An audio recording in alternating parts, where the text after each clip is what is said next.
मैं हूं आकाश रंजन। स्वागत करता हूं आप सभी का हमारे आज के लेक्चर में।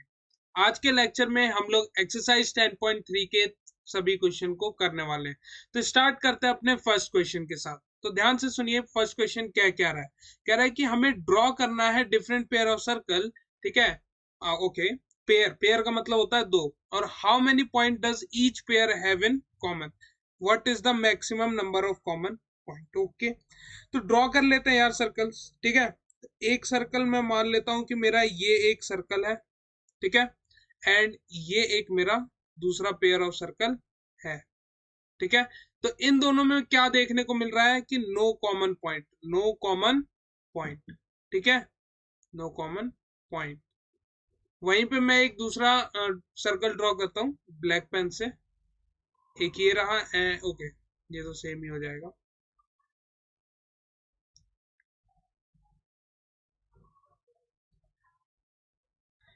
एक कुछ सर्कल ऐसा है।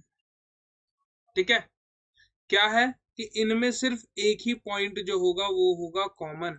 ठीक है, सिर्फ एक पॉइंट क्या होगा, only one common point, only one common point. कितने कॉमन पॉइंट है, सिर्फ एक। ठीक है, अब यहाँ पे तीसरा केस देखिएगा, इसको मैं ड्रॉ कर लेता हूँ रेड पेन से। ठीक है, एक सर्कल मेरा ये रहा एंड दूसरा सर्कल मेरा ये रहा। ठीक है, तो अब यहाँ पे देखने को क्या मिल रहा है कि एक कॉमन पॉइंट ये रहा और दूसरा कॉमन पॉइंट मेरा ये रहा। तो यहाँ पे मैं लिखूंगा two common points, two common points. तो इसी के साथ ये जो मेरा फर्स्ट वाला क्वेश्चन है ये हो जाता है मेरा खत्म। कैसे, देखिए हमें कहा है कि डिफरेंट पेयर ऑफ सर्कल बना दीजिए। तो ये लीजिए first pair, second pair and this one is my third pair. क्या और कोई पेयर पॉसिबल है इन तीनों के केस के अलावा? क्या मेरे पास कोई चौथा केस आएगा? तो आपका जवाब होने वाला है नो सर, इनके अलावा और कोई भी पेयर पॉसिबल नहीं है। इनके अलावा और कोई भी पेयर पॉसिबल नहीं है। ठीक है, चलिए। तो अब यहाँ पे मैक्सिमम नंबर पूछ रहा है, तो यहाँ पे लिखेंगे कि therefore the maximum number, the maximum number of common point, common point is equal to, तो दो है कि नहीं है, इसमें जीरो, इसमें एक, इसमें दो, तो मैक्सिमम कितना आ रहा है, दो ही आ रहा है। तो इसलिए मेरा आंसर कितना हो जाएगा, मैक्सिमम का टू। ठीक है, तो इसी के साथ हमने फर्स्ट क्वेश्चन को कर लिया है फिनिश। बढ़ते हैं हम लोग अपने क्वेश्चन नंबर टू की तरफ। तो क्वेश्चन नंबर टू में क्या कह रहा है कि हमारे पास एक सर्कल दिया है, कोई भी एक रैंडम हमें सर्कल दे दिया गया है। ठीक है, ये क्या है, मेरा एक सर्कल। अब हमें कंस्ट्रक्शन देना है ताकि मैं इस सर्कल का सेंटर बता सकूं। तो कंस्ट्रक्शन क्या है, सबसे पहले एक आर्क ले लीजिए पी क्यू। तो सपोज मैंने, ये रहा मेरा पी एंड ये रहा मेरा क्यू।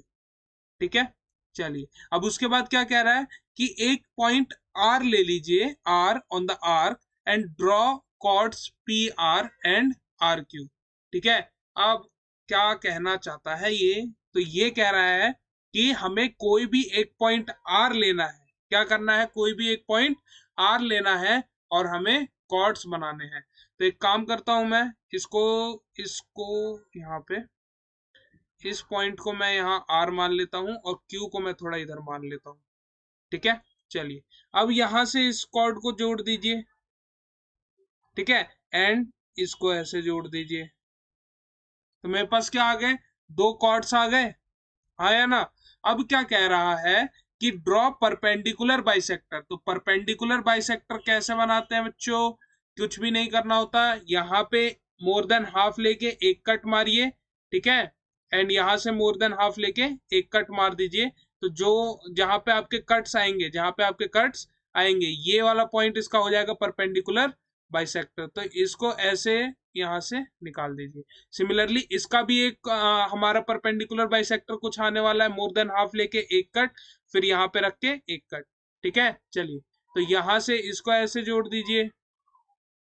ठीक है, तो जो दोनों से निकल रहा है, ये जो पॉइंट ऑफ इंटरेक्शन है, यही क्या है, मेरा सेंटर ऑफ सर्कल। यही है मेरा क्या, सेंटर ऑफ सर्कल। ठीक है, चलिए, तो इसी के साथ हमने ये क्वेश्चन नंबर 2 को भी कर लिया है फिनिश।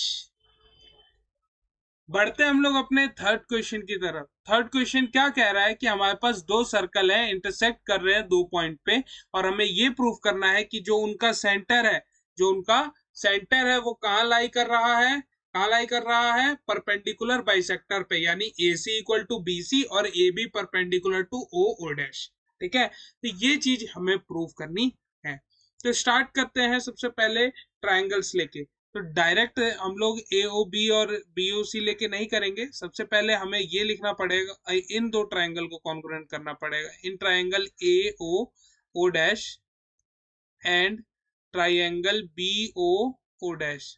ठीक है, तो सबसे पहले इसमें OO डैश के बराबर होगा कि नहीं होगा? यस सर, हो जाएगा। तो यहाँ पे क्या लिख देंगे? Common side. क्या लिख देंगे? Common side. क्लियर है? यस सर, क्लियर है। तो OA इक्वल टू OB होगा कि नहीं? Radii of same circle. ठीक है, radii of same circle. And यहाँ पे क्या हो जाएगा? क्या मेरा O dash A is equal to O dash B होगा कि नहीं होगा? यस सर, बिल्कुल होगा। Radii of same circle. Clear? Yes और नो? यस सर, क्लियर है। तो क्या मेरा ये ट्राइंगल कॉन्ग्रुएंट हो जाएगा?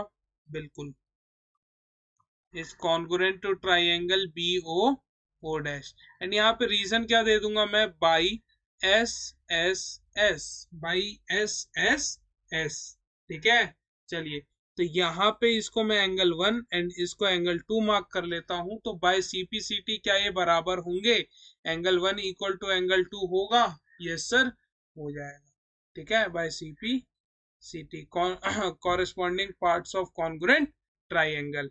ठीक है, चलिए, ये तो हो गया। अब इसको मैं मान लेता हूं इक्वेशन नंबर 1।